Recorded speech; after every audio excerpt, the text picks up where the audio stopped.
بسم اللہ الرحمن الرحیم۔ آج کی ویڈیو میں ہم آپ کو حضرت داؤد علیہ السلام کی قوم کے بارے میں بتائیں گے کہ انہوں نے اللہ تعالیٰ کی کون سی نافرمانی کی جس پر اللہ پاک نے ان کو بندر بنا دیا۔ روایت میں ہے کہ حضرت داؤد علیہ السلام کی قوم کے 70,000 آدمی عقبہ کے پاس سمندر کے کنارے ایلا نامی گاؤں میں رہتے تھے، اور یہ لوگ بڑی فراخی اور خوشحالی کی زندگی بسر کرتے تھے۔ اللہ تعالیٰ نے ان لوگوں کا اس طرح امتحان لیا کہ سنیچر کے دن مچھلی کا شکار ان لوگوں پر حرام فرما دیا اور ہفتے کے باقی دنوں میں شکار حلال فرما دیا، مگر اس طرح ان لوگوں کو آزمائش میں مبتلا فرما دیا کہ سنیچر کے دن بے شمار مچھلیاں آتی تھیں اور دوسرے دنوں میں نہیں آتی تھیں، تو شیطان نے ان لوگوں کو یہ حلیہ بتایا کہ سمندر سے کچھ نالیاں نکال کر خشکی میں چند حوض بنا لو، اور جب سنیچر کے دن ان نالیوں کے ذریعے مچھلیاں حوض میں آ جائیں تو نالیوں کا منہ بند کر دو، اور اس دن شکار نہ کرو بلکہ دوسرے دن آسانی کے ساتھ ان مچھلیوں کو پکڑ لو۔ ان لوگوں کو یہ شیطانی حلیہ بازی پسند آ گئی، اور ان لوگوں نے یہ نہیں سوچا کہ جب مچھلیاں نالیوں اور حوضوں میں مقید ہو گئیں تو یہی ان کا شکار ہو گیا، تو سنیچر ہی کے دن شکار کرنا پایا گیا جو ان کے لیے حرام تھا۔ اس موقع پر ان یہودیوں کے 3 گروہ ہو گئے۔ کچھ لوگ ایسے تھے جو شکار کے اس شیطانی حلیہ سے منع کرتے رہے اور ناراض و بیزار ہو کر شکار سے باز رہے، اور کچھ لوگ اس کام کو دل سے برا جان کر خاموش رہے، دوسروں کو منع نہ کرتے تھے بلکہ منع کرنے والوں سے یہ کہتے تھے کہ تم لوگ ایسی قوم کو کیوں نصیحت کرتے ہو جنہیں اللہ تعالیٰ ہلاک کرنے والا یا سخت سزا دینے والا ہے۔ اور کچھ لوگ وہ سرکش و نافرمان لوگ تھے جنہوں نے حکم خداوندی کی اعلانیہ مخالفت کی اور شیطان کی حلیہ بازی کو مان کر سنیچر کے دن شکار کر لیا اور ان مچھلیوں کو کھایا اور بیچا بھی۔ جب نافرمانوں نے منع کرنے کے باوجود شکار کر لیا تو منع کرنے والی جماعت نے کہا کہ اب ہم ان معیشت کاروں سے کوئی میل ملاپ نہ رکھیں گے۔ چنانچہ ان لوگوں نے گاؤں کو تقسیم کر کے درمیان میں ایک دیوار بنا لی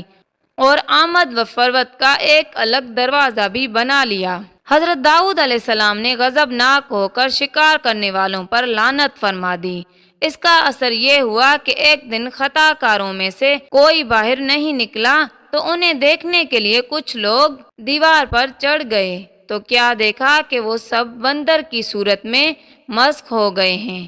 اب لوگ ان مجرموں کا دروازہ کھول کر اندر داخل ہوئے تو وہ بندر اپنے رشتہ داروں کو پہچانتے تھے اور ان کے پاس آ کر ان کے کپڑوں کو سونگھتے تھے اور زاروں زار روتے تھے، مگر لوگ ان بندر بن جانے والوں کو نہیں پہچانتے تھے۔ ان بندر بن جانے والوں کی تعداد 12,000 تھی۔ یہ سب 3 دن تک زندہ رہے اور اس درمیان میں کچھ بھی کھا پی نہ سکے، بلکہ یوں ہی بھوکے پیاسے سب کے سب ہلاک ہو گئے۔ شکار سے منع کرنے والا گروہ ہلاکت سے سلامت رہا، اور صحیح قول یہ ہے کہ دل سے برا جان کر خاموش رہنے والوں کو بھی اللہ تعالیٰ نے ہلاکت سے بچا لیا۔ قرآن کریم کی آیات ہے، اور بے شک ضرور تمہیں معلوم ہے تم کہ وہ جنہوں نے ہفتے میں سرکشی کی تو ہم نے ان سے فرمایا کہ ہو جاؤ بندر دھتکارے ہوئے۔ اور مفصل واقعہ سورہ اعراف میں ہے جس کا ترجمہ یہ ہے، اور ان سے حال پوچھو اس بستی کا کہ دریا کے کنارے تھی، جب وہ ہفتے کے بارے میں حد سے بڑھتے، جب ہفتے کے دن ان کی مچھلیاں پانی پر تیرتی ان کے سامنے آتی، جو دن ہفتے کا نہ ہوتا نہ آتی۔ اس طرح ہم انہیں آزماتے تھے ان کی بے حکمی کے سبب۔ اور جب ان میں سے ایک گروہ نے کہا کیوں نصیحت کرتے ہو ان لوگوں کو جنہیں اللہ ہلاک کرنے والا ہے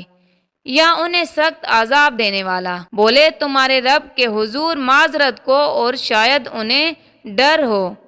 پھر جب وہ بھلا بیٹھے جو نصیحت انہیں ہوئی تھی، ہم نے بچا لیے وہ جو برائی سے منع کرتے تھے، اور ظالموں کو برے عذاب میں پکڑا بدلہ ان کی نافرمانی کا۔ پھر جب انہوں نے امانت کے حکم سے سرکشی کی، ہم نے ان سے فرمایا ہو جاؤ بندر دھتکارے ہوئے۔